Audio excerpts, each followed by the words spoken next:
Você já ouviu falar no Torneio Quadrangular Silvio Pacheco? Essa competição aparece na lista de títulos do Fortaleza e em um período incomum, onde não ganhávamos praticamente nada.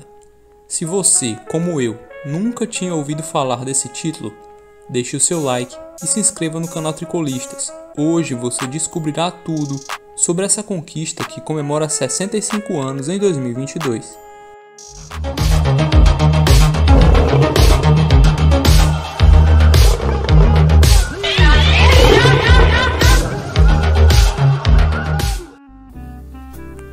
Naquele 1957, o estado alencarino era só um pedaço de chão periférico do Brasil, e os clubes cearenses viviam longe da chamada Era de Ouro que vivem hoje.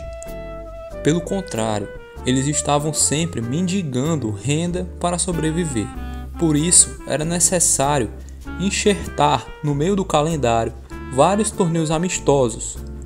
Naquele ano mesmo, houveram os Torneios da Paz e Torneio Verdes Mares, que nada mais eram do que competições caça-níqueis, onde o mais importante era a arrecadação.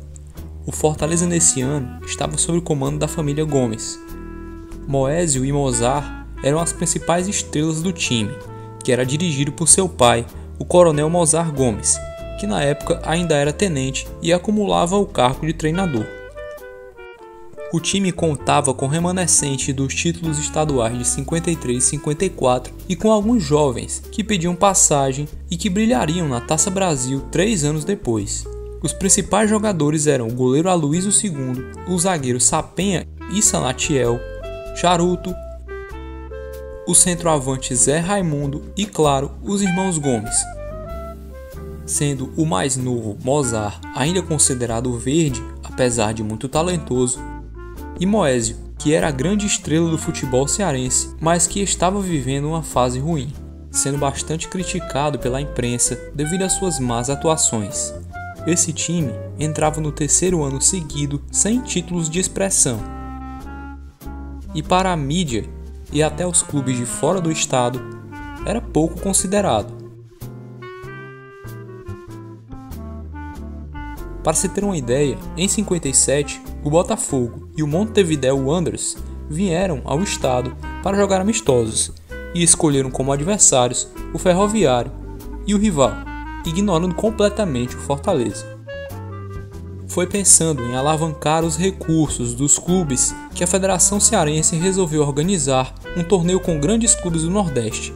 A ideia do presidente recém-eleito Expedito Machado era que a competição contasse com 2 times da capital, o maior time possível do Recife e um time do Rio de Janeiro. Para esse torneio foi dado o nome de Quadrangular Silvio Pacheco, em homenagem ao então presidente da CBF na época. O Fortaleza foi escolhido para participar do torneio muito pela massa de torcedores.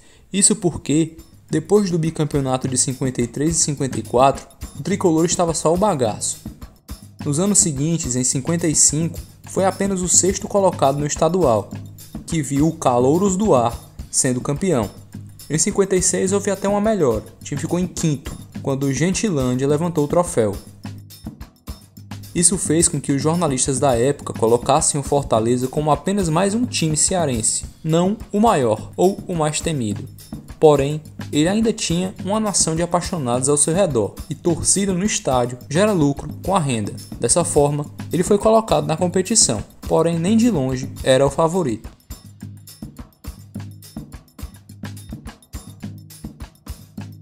O outro time da capital a ser convidado para a disputa era o nosso maior rival, que apesar de ter ido mal no ano anterior, estava voando na temporada de 57, tanto é que infelizmente viria a ser campeão estadual naquele ano.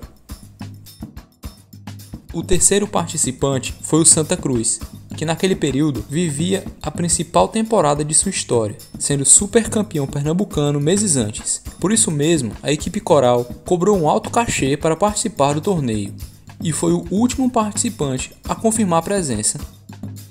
Na equipe do Arruda estavam algumas peças que viriam a brilhar no Leão, como os meias Walter Vieira e o atacante Paraíba. Inclusive sobre o Walter Vieira a gente já tem vídeo aqui no canal. O último time a participar da competição foi o Ipiranga de Salvador. o time do escritor Jorge Amado supriu a vaga que seria destinada para uma equipe carioca, que acabou não vindo devido ao calendário e aos altos custos. Sendo assim, o quarto e último participante acabou sendo a equipe aurinegra, que já havia vindo ao estado em 52, um ano depois de conquistar o seu último título estadual até hoje.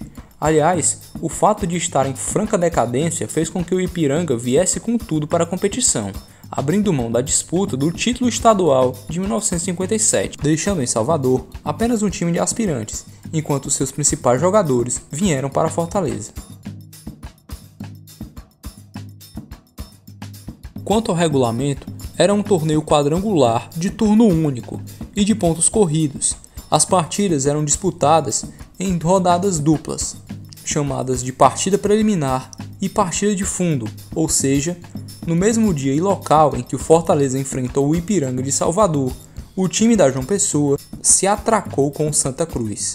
E foi assim, com a sensação de Pernambuco, um time baiano sedento por títulos, um rival de salto alto e um Fortaleza renegado, que se iniciou a disputa do quadrangular Silvio Pacheco, na virada do mês de junho para julho de um longínquo 1957.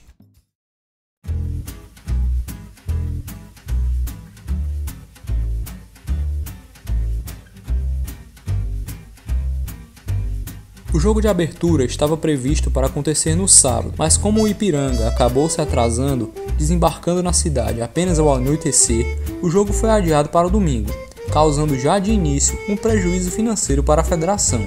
O Leão venceu o time baiano sem dificuldades, apesar de não ter feito lá grande atuação.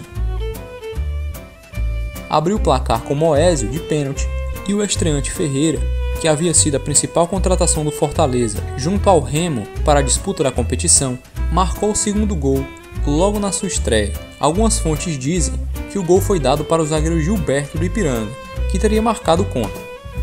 Naquele mesmo dia, o time canalense venceu o Santa Cruz pelo placar de 2-1, também no PV.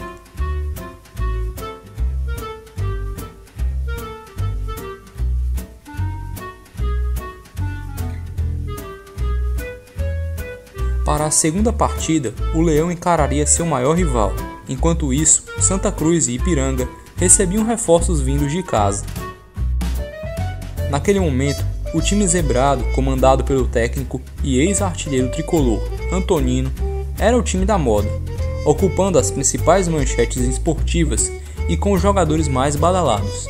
A segunda partida teria um atrativo a mais. Conforme noticiava o jornal O Povo, aquela seria a primeira vez em que uma partida valeria por 2 títulos. Isso porque o jogo seria não apenas válido pelo Silvio Pacheco, mas também pela final do primeiro turno do campeonato estadual.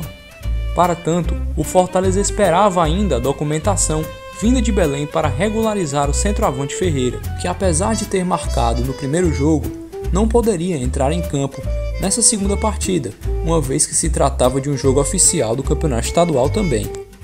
Na tarde de sábado, então, o PV recebia as 2 maiores torcidas do estado, que aliás não tiveram um jogo à altura de um clássico. Jornais da época dizem que em determinados momentos da partida, as 2 torcidas vaiaram seus times. 90 minutos de péssimo futebol, o típico jogo truncado que não passava da intermediária. A melhor chance tricolor foi de Najib, que recebeu uma bola depois de uma bobeira da defesa canalense. Porém, na hora do chute, foi atrapalhado por Mozart. Com o 0-0 assegurado pelo Silvio Pacheco, faltava decidir o campeão do turno estadual. Na prorrogação, o coronel Mozart tomou algumas decisões erradas, como por exemplo, puxar seu filho Moésio para a zaga e subir Sanatiel para o ataque. Aos 10 minutos da prorrogação, em um chute do atleta alvinegro Bira, a bola desviou em Zé Mário e matou o goleiro Aloísio na jogada. Taticamente desorganizado, o Leão não teve forças para reagir. Atacava sem nenhum padrão e em uma dessas cedeu um contra-ataque para o time zebrado, que marcou com Honorato, sendo campeão do primeiro turno de 1957. Na preliminar da rodada, o Santa Cruz venceu o Ipiranga com gol de Paraíba, voltando com tudo para a disputa do título do Silvio Pacheco.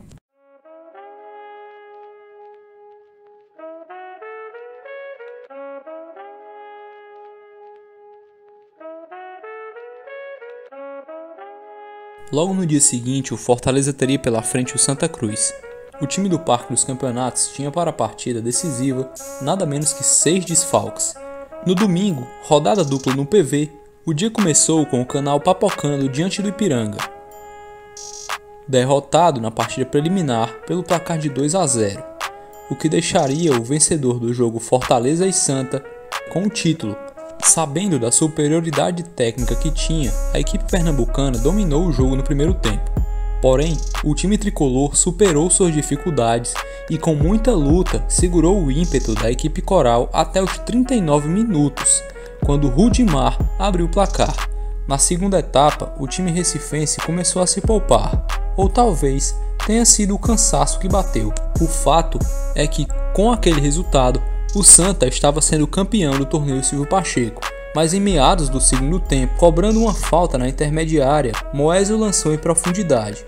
O time coral parou e seu irmão Mozart aproveitou o cochilo, metendo para dentro da rede do goleiro Aníbal do time de Recife.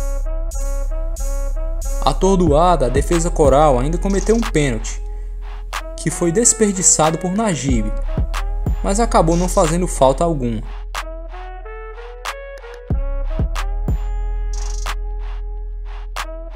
O Fortaleza se sagrava, em meio a uma das mais severas crises técnicas de sua história, campeão interestadual em 1957.